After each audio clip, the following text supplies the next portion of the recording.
Yes.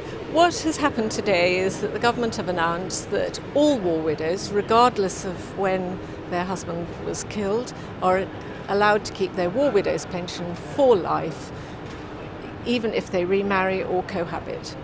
Until this moment, we had one group that were severely disadvantaged compared to other groups in that they would lose their pension if they remarried or cohabited, and the groups on either side of them were allowed to keep their pensions. So it's quite a complicated situation, but this means now that everybody has the opportunity to rebuild their life with another partner and keep financial security if they want to, and that has to be right.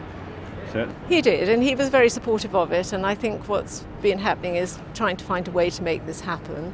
And we had been trying to run a dignified campaign, but had pointed out that as people stood at the cenotaph, it would be wrong to stand there and honouring the dead and not do something about their widows as well.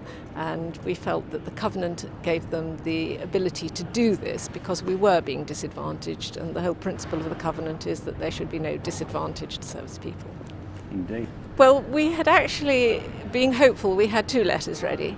One was a final push, Prime Minister, this is Remembrance weekend and please sort this out.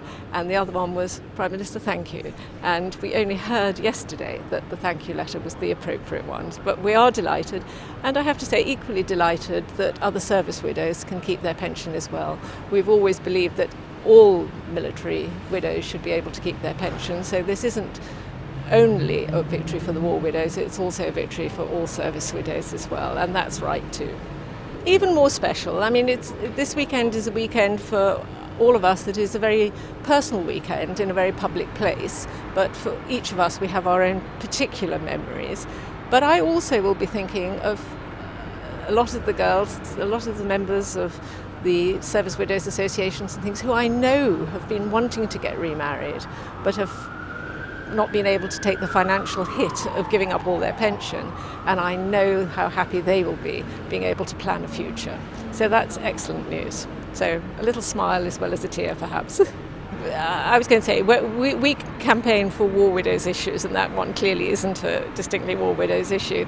But also I listened to the creator of that installation talking, and I think he had very strong points about why this was a temporary thing and moved on. And the Prime Minister has assured us that actually the poppies that are falling out of the tower will do a tour of the country, the ones that are cascading down, and will end up in the Imperial War Museum, so everybody will be able to see them there, and I think that's fitting too.